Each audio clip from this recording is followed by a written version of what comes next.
RZA comes in, he goes, "You mind if the guys come up?" I don't know if there were 3 guys, 5 guys. I never in a million did I think there would be 9 guys. And they came up and they gave me a concert. And some guy came running into the office, and they couldn't really open up the door, and said, "That's that shit." What's up, everybody? Welcome to another Boardroom Out of Office. Today, I'm here with a very special guest, somebody I've known for, over 25 years, and somebody that's meant a lot to me in my career. Please welcome the founder of Loud Records, founder of SRC, and currently the founder of Spring Sound, Mr. Steve Rifkind. The first person that really gave me a little crack in the door was Mark Ronson, and then Mark and I decide that we're going to start making the scene across all of the record labels and meet with all the titans, the heads of these labels, the people that we all were enamored by. And I go and meet with everyone and understand back then Mark is, he's a hot DJ in the city, but it's relative. You guys were breaking artists. So Mark walks in and you guys want to know who Mark is, but no one cares who the manager is. So I go to Interscope, I go meet with Bad Boy, and people are looking right at Mark, and I'm the guy holding the records, basically, with the exception of my meeting with you. And the first time we met, you said, the two of you have something special. I couldn't believe you acknowledged me. You said the two of you guys got to stay together. That's what the magic is. Right here is the magic. So let's talk about a deal. So we left. I remember we absolutely lost it on Broadway and 56th Street. And I drove by that office today, which is why this interview came full circle for me and why it's so special. But thank you, by the way, because you gave me that first spark where I said I could do this. I mean, those, for me, anybody that comes in that's just creative, because when you have hit records, it's like, is amazing, but you're getting hit every which way too. Like, you don't know, like, a radio station's trying to get something out of you. Another record company's trying to get something out of you. This, that, or whatever. So when you guys came in, it was such fresh air, and the two of you together. I mean, it was truly. I mean, it was. You brought an energy and a light into my office that I thought it was really special.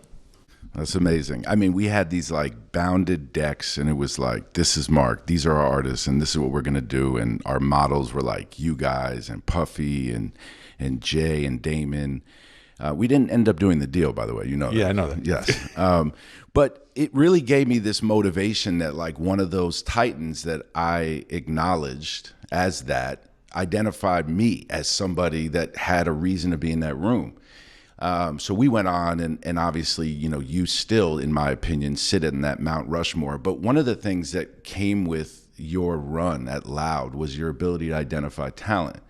And for me, when someone asks me like what it is that I love most about what I do, or what would I say I'm best at, and for me, it was that I always gravitated towards people that were elite, people that worked so hard at something that they could become so good.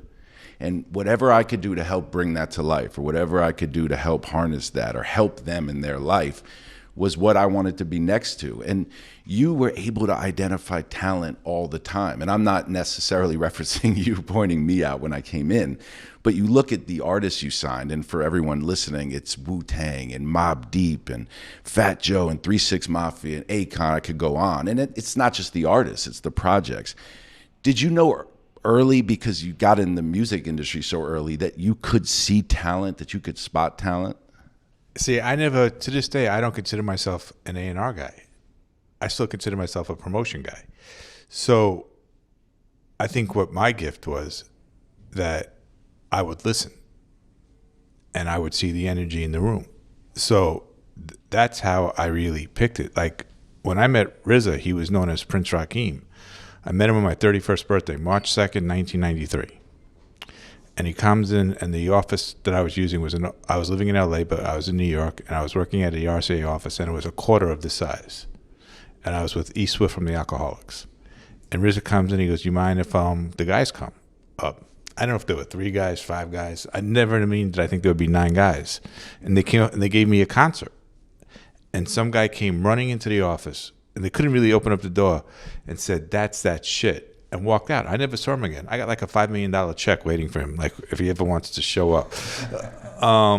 But at the end of the day, it's just all energy for me. So it's not like, yeah, I could, this guy has an amazing voice or he has an amazing pen. I think you don't need talent to see that, but you need to see the whole picture. So the energy, which probably in some ways is like that it factor, the intangible, the thing that nobody can describe or you can't work to achieve or you can't buy it. You wanted to be in the music industry because your father was in the music industry, right? I didn't know what I wanted to do, to be honest with you. I mean, I was so dyslexic as a kid. I didn't know how to read or write till I was 14 years old. So I was robbing, I was stealing, and You really couldn't read or write till you were 14? Yeah. So, and then I realized I wasn't going to grow either. So my basketball career was Were you good? You were good, probably a good shooter, right? Yeah. Good distributor. You feel like you made the little no looks before everyone else. I could see you on the park doing the no look. I think I heard about some of your Chelsea peers, like little dump offs. So I was getting in a lot of trouble, and I was doing it. I didn't need the money. I was just doing it just to get attention. And then my grandfather called me down. He was, where all Jews go, they retire in Florida. And he called me down. He goes, get down here. And he was really the only guy I was feared of. I mean, I was petrified of. And I flew down. He says, you're going to end up dead or in jail. It's time to cut the bullshit. And he goes, I'll talk to your father. He goes, my father wants nothing to do with me. I mean, he loves me, but this is like... You didn't have that rapport with him like you did your grandpa? No, I mean, I gave my father, as a kid, a lot of aggravation. Yeah. So, him, my uncle, my cousins, I was like the blackball of the family. It was like when I would come, they would all... Do you think, I met with someone, I won't say who they are, a week or two before I went away, and incredibly successful. And they told me they were dyslexic too as a kid, and they didn't realize it till later on when they found out that their child was. They knew it, but they didn't want to say anything. Were you acting out as a kid because you no one really could figure out what was going on? Nobody knew, nobody knew what dyslexia was, right? So, and then and I had a crazy ass temper. Yeah. So they put me on some meds to control my temper, and it was just didn't work. Nothing worked. But Yeah. my grandfather, he said, I'll talk to your dad. And then and don't get it wrong, I mean, my dad is my idol. I worshipped him. It was his 91st birthday. Yes, so it was there's not a day I don't think about him. But I mean, I drove this guy crazy. So 2 weeks later, don't forget, there are no cell phones. There aren't even pages at the time. And the house phone rings. He goes, pick me up at 5 o'clock at the airport. I'm like, what do you mean? He goes, just pick me up at 5 o'clock. So Eastern Airlines, JFK. Eastern Airlines. Yeah. I pick him up. He goes, all right, we're going into the city. So I laughed at him. I was like, who we robbing today? And he goes, no, we're sitting down with your dad and Uncle Roy. And they my uncle pretty much threatened me. And he was like, all right, we're giving you a shot. You fuck up one time, it's a wrap. You're in the river. He said something crazy, and we went at it. And that was the start of the record business for me. And you became synonymous as promo guy, right? And obviously for people that don't know your history, coined the phrase street marketing, right? Street Created team, it. yeah. Street team, I mean.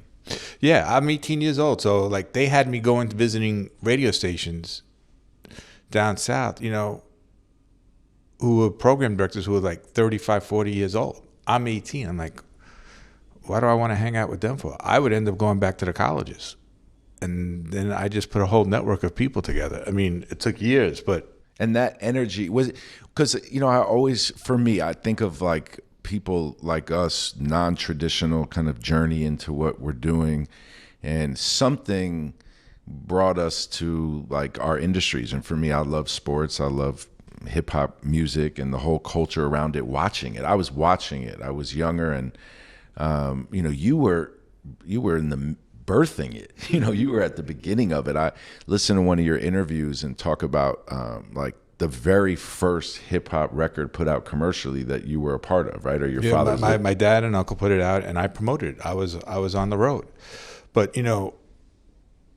at the end of the day, like when I met you, I mean, Akon was probably the biggest artist in the world, and we were talking, and it was like when I said you and Mark were fresh light walking into an office. Like once I knew that you love basketball, that was our energy. Yeah. Yep. Right, and we would sit and talk for hours about it. So to me, it's really just it's just all about energy. So when Wu-Tang's performing and that kid comes running in the room, that energy you pick up on, and then I mean, I was like, first of all, I never saw anything. I never saw a rap group that was 9 guys, 8 guys at the time. Kappa wasn't in the group yet, so it was. I never saw energy like that. Yeah. And then E Swift from the Alcoholics, we just put out his record at that time, and it was like, you got to sign these guys. You'll own New York in 2 seconds. Only When I'm Drunk. That was my joint. Yeah. But and RZA as a businessman, and RZA at that age having, because as I've started to study more and more of the influence that like that era had, in my opinion, on business in general, and how corporate America's moved. When you think about what RZA was able to do, and how old was he when he put Wu-Tang together? I want to say 2021. But I mean, RZA's like, there's only a few. There's RZA, there's Jay, there's Puff. I mean, who just, there's Chess, and then there's Chess Plus. Like, and it's just like he's always thinking, 4 or 5 steps ahead. Yeah, RZA is definitely one of those, like, I feel like his legacy will grow in time even more so when you really look back at what he was able to do. The guys are touring more today, 30 years later, than they were in the 90s. Who is your, like, I don't even know if you're allowed to say this, but like when you look back on it, like which one of them when they came on the record, you was like, okay, that's the guy for me. Everyone has one. Or you can like combine Ray and Ghost, but everyone has a style within it. I mean, it was totally different. It was like how it was set up. Meth's voice was always different, and and then if it was Cream, or even if it was his own record, like he was the hook. Yeah. Right? Ray and Ghost, they were the best storytellers in the world. GZA was the wordsmith. Yeah. So it's like, and that's it. But Meth had to stick out because that was the record. Yeah. WTHOD Man.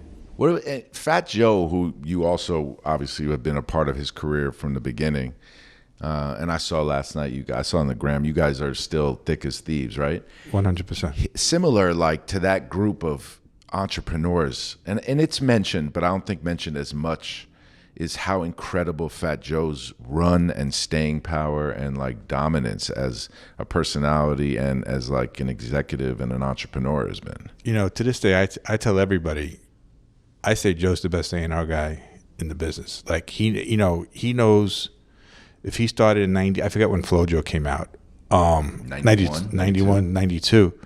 So 30 years later, I mean, this guy reinvents himself time and time and time and time again. And then from him, signing, like I didn't discover Joe. Like I met Joe when he brought Pun to me, and we both laugh about it, and we tell this story is, I meet Joe over the phone. I'm in Chicago, and a guy by the name of Mickey Benson introduces us over the phone, and I'm flying home, and home is L.A. at the time, and I'm flying back to New York on Tuesday. And between Thursday and Tuesday, I must have gotten 25 calls not to even take the meeting with Joe. That he's a killer, a drug dealer, an extortionist, this, that. And I was like, nah. And I said, Joe, nobody wants us to have this meeting. I don't know if they're scared for us to be together, this, that, or whatever. And I'm just letting you know. And we're taking the meeting, and I said, as long as we're straight with each other, we're going to be good. Yeah. So he says, and Pun wasn't there. And I said, well, when can I meet Pun? I said, I'm leaving Friday. I go, how about Thursday? So he said, all right, perfect. So I had a guy by the name of Matty C who discovered Biggie. Yeah. Who found Biggie in the Source, the Unsigned Hype. And I had a royalty check waiting for Matty that it took him 6 weeks to pick up. And So it wasn't about money for Matty. It was always the music. Yeah. So the meeting was called for 11:30. I get into the office around 9:30, 10, and Matty's already in the office. He's probably out all night. And I'm like, and we're sharing an office. And I'm like, what are you doing? He goes, do you have a meeting with Pun? And I'm like, yeah. I said, all right, he came for that meeting. I signed Pun without hearing 1 ounce of music because Matty showed up to that meeting. That's that energy again. Joe thought I was full of shit. I was like, who's your lawyer? They walked in, like, Pun, nice meeting, you got a deal. And they said, we haven't heard the music. I said, that's your job to make the music. I'm not worried about that. You're here. And I believed in Joe. Me and Joe had a great meeting on that Tuesday. Joe's an incredible businessman. Because, like, I know now from being in it and different stages of my own career how hard it is, constantly pivoting, constantly having to reinvent yourself. To have a run, I mean, let's leave Jay and that type of run out of just the idea that, like, Fat Joe from 1991 and now 2023 sitting courtside at an All-Star game, that's within the world that we're in, that's like a symbol of the ultimate relevance. And he's always there. He's always there. And it feels like the culture you built in your office, because that was another thing. I remember from Mark and I, we would go up to your office, and that was where we felt the most welcome, like where you let us sit around. And I sat around in your waiting room, not even like the second waiting room, the first waiting room, like the one before the door with the button that would let you in. And even that felt welcoming. And it felt like you knew to have those type of people around you that could find talent, but you could feel the energy through them. And then you still could spot talent. And you took a chance, it felt like, on a lot of artists that maybe a lot of labels wouldn't have, right? Even the way you, like, dove into Mobb Deep at the time. And there was always, like, even drama around so many of the artists that you represented. But within your office, it felt like it was some safe haven. I mean, it was definitely a safe haven. But, I love to say, as great as the roster that I put together, look at some of the executives I found. I mean, that to me is, giving Guy Oseary, getting him his first record deal with a rap group, signed to Elektra, giving Scooter his first record deal. I know we didn't do the deal, but seeing you and Mark in the beginning of your guys' career. I mean, I get off on that. I mean, that's another plaque on my wall. Like, and that's how I look at it. Rob Stone, the same thing. Rob was already proving himself, and he was the star executive. And then when we joined forces, it was like that was one of my proudest accomplishments. It was getting Rob away from Arista and starting Cornerstone with him. Yeah, because he was the most sought after executive in the game. Yeah, so many amazing music executives came from the promo game. Like, some came from the street game, but some really came, like, up the ranks of the record business through promo. Yeah, because back in the day when there were record stores and radio really meant something, a great promotion guy, you had to deal with everything. You had to deal, with radio, but then you had to deal with retail because radio would call retail to see what was selling. Yeah. Right? Then you would have to deal with local press and just you really had to own your market. So the hat that you wore had to cover a whole bunch of different bases. So if you were just marketing, you were just straight marketing. If you were A&R, your job was to make the music, but you should have been involved also in everything. And that's why in the 90s and how I grew up, a lot of the chairmans were promotion men. Mm-hmm. They all came from that. Yeah, so it was like when we would sign a record, like, Matty could make the record, give me the record, and then I could run to Hot 97 or Power 106, wherever we were, if we needed to. But we did everything methodical. As crazy as we were, there was still a method to our madness. Mm-hmm. Did you get caught up, like, at that time, and how caught up did you have to get in the East Coast, West Coast stuff? Or were you always somewhat neutral? We were Switzerland. I had offices. Don't forget, we had offices on both coasts. Were you cool with Suge? I only met Suge once my whole entire life. Do you think Suge, as an executive, like, when you look at that run, we did a poll on Boardroom the other day, or within our staff, of, like, hip-hop rap label executives, like, trying to stay in the niche. And Suge was higher up than I would have imagined, based on just, like, I don't know necessarily if it was him as much as it was like having two transcendent stars that like carried the brand on their back, or if it was him in some ways. I think it was a team effort. I mean, Jimmy swears that Suge in the beginning stages was one of the best executives ever. Really? Yeah. He was a great businessman, smart guy, and the one thing is you never heard him really taking advantage of the artist. And when I'm saying he fought, Well, they yeah. When I'm saying he fought for his artist, not fought with his fist, but like he would really try and go the extra mile for his artist. Oh yeah, I would imagine so, against anyone else. Yeah. But like I said, I only met him once. So, and it was like I called him one time when we were about to start the second Wu album to see if we could get Snoop on the album. And he never returned my call. And then I met him right before he went away again. Yeah. Who of that era like drove you? Like did Puffy or Jay or Damon, did you look at any of them and it motivate you? Or Nah, if you can't motivate yourself, then you can't be in business for yourself. Like, it's like at that time, I had a staff of close to 100 people. So it was like when I'm waking up in the morning brushing my teeth, I was a brand new father and I had 100 people working for me. So it was like that was my responsibility. I wanted Puff to succeed. Dame I've known since he's 15, 16 years old. When he was managing Original Flavor on Atlantic Records, he would come up, him and his cousin would come up to the office, and scream, and we ended up having an amazing relationship. We did Paid in Full together. So, like, I never worried about what the next one's going to do, because if you're going to look over your shoulder, you're going to trip eventually. yeah. Just focus on what you got to do. I mean, I feel like that was, even looking at some of the relationships you guys all have now, Russell, L.A. Reid, all of you. I mean, this is who I wanted to be an athlete too growing up. Mm-hmm. I mean, most of us all did in some way, shape, or form. But quickly, the like admiration I had for all of you guys and Sylvia Rhone and Julie Greenwald, like everyone of that era that I just saw as like bigger than life, in the same way that I looked at artists, or the same way I looked at athletes. And to me, from my vantage point, it really has changed business. It has changed a lot. Do you think that's a bit of a bias, or do your kids, who I know are in the music industry as well, do you feel like that era is revered in the same way that it should be? I don't know. That's an amazing question. It's like when I talk to my older son, who we work together, he likes to hear the stories, everything.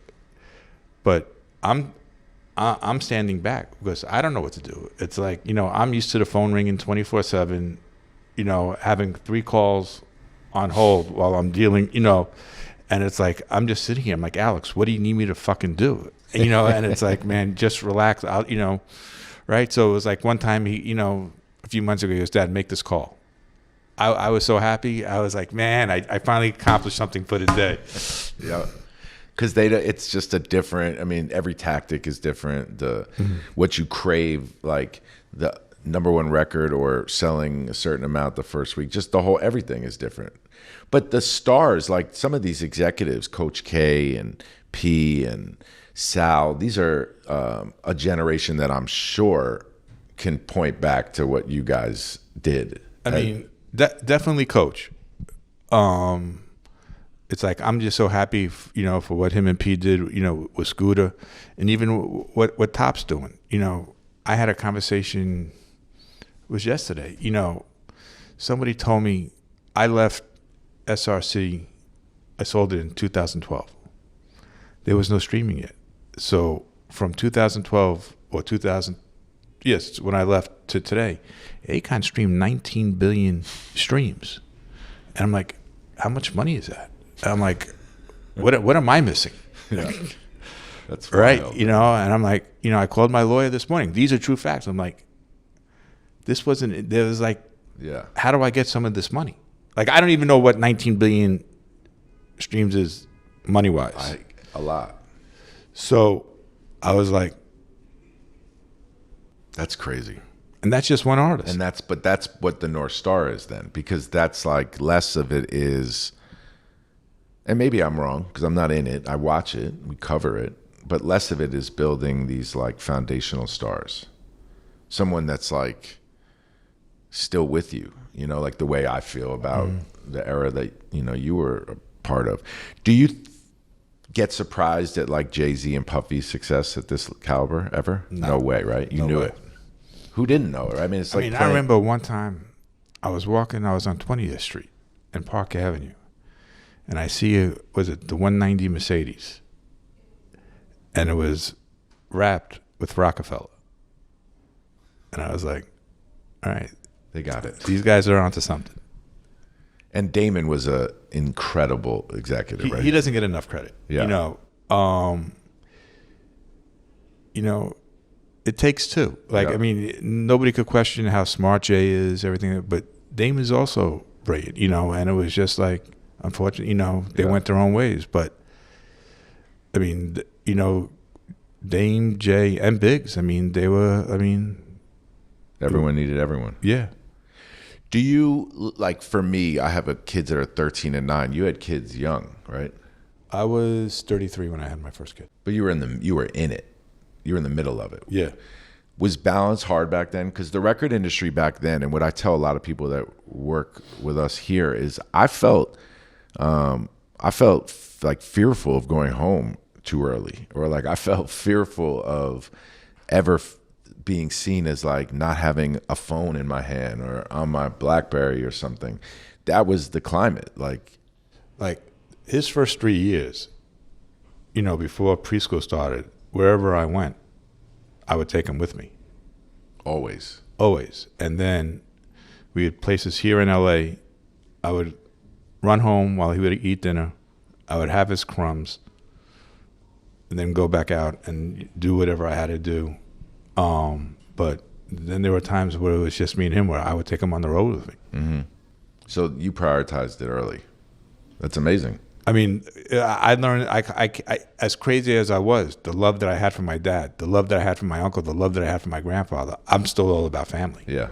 I've always felt that way. I mean, I know your brother well. You know, I've always seen you as like one of those guys, because that was something I remember from back then too. Like, it's when you're hustling, and I know this, like if you're young and you're hustling, it's the kind of like the things you want are not necessarily like, you don't want a job, you don't want a chance. You feel like you're going to get that. You just want someone to kind of like make sure that they can relate or acknowledge you or be like, yo, keep going. Like, you don't want to turn that off, because that's like oxygen. You did that, right? Like, you never turned it off to the young people around you. And I remember vividly family or asking about it. And to me, that's something I look at now, because and when you're interviewing someone, you can't, right? You can't technically get into that, but from the psychology of like where you prioritize family as an entrepreneur and where you don't, I think that when we were younger, that you almost were looked at crazy if you prioritized family as much as your business. You really were. And I was never like that. You were never like that. And that's what I always admired about you. But I think that's changed quite a bit now. Unless you think... What, that people are about family? Balance, obviously. Like, you can't even say those words back then. It's such a different business, right? I mean, I guess COVID, right? I saw you right before COVID at the concert. Yep. Right? So, I mean, people are working at a home now, this, that, so on. So, I guess there can be a balance, and there should be a balance, but you just, you know, if you're going to have kids, you brought them into the world. You got to step up. You know, you can't be one and done and like, oh, and go to the baby mama. I'm out. Like, take responsibility. 100%. Let me ask you like a tactical business question, because, you know, we talked earlier, you came up the phrase street team, and street marketing when we were in the record business was like plastering stickers and showing up in front of every right party and going from market to market. That got lost, and then that got somehow was like acknowledged as like a waste of money, right? Like, don't put a billboard up or don't do traditional marketing. It's all digital, digital, digital. Now we're 20 some odd years of hearing that, and digital is so saturated, you can't break through. And the value around marketing and the physical and creating experience is back. And, you know, you being someone that helped bring that into the music industry, do you see that coming back again as like a real value add? And how can you take some of that skill set you have again and like bring that to life? I have that conversation with my son every single day. It's like, pressing a button and looking at analytics, you can't read anything. You can't feel anything. You can't smell it. And I was like, you do what you do and let me do what I do and then watch what happens. So, and it's a lot of screaming, a lot of arguing, but we're finally in a rhythm. Like I said, like I just don't want to sit. I'm used to my phone ringing 24/7. When you had an office, 4 or 5 lines on hold, and then at the end of the day, it's like we're in a rhythm now. And we do have this artist that's breaking. A year ago, he had donuts all across the board. He had 0 followers on TikTok, no monthly listeners on Spotify, nothing. And now, I think we're close to 600,000 on TikTok, and 200,000 on Spotify. So, and it's just like. And I'm like, get this kid out. His energy, gotta get out into the world. Right. He has to start, and the kid works. And the kid really works. So tell me everything you're doing right now, because I know I mentioned earlier Loud, SRC, the street team, but you're still in it. You're as relevant and in it again as you've ever been, and you look as good, if I do say so myself. I appreciate it. You've been in a long time, brother. Look young. I feel thin. Young. Yeah. Tell me everything you're doing. Started a new label. I took my dad's label, which was called Spring Records. So we're calling it Spring Sound. So we just added a little bit of that. I have that. I'm going into the concert business now. So it's like, you look at all these legacy artists. I'm working on a residency in Vegas. That's cool. What, switching up or like a block at a time? No, it's just going to be. It's going to be just a hip hop residency. That's and cool. It's not going to be just Loud. It's going to be everybody. And it's going to be, we don't know if it's once a month, twice a month. I love that. So there's that. And I'm going back into consulting. Taking on your expertise over the last 30 some odd years.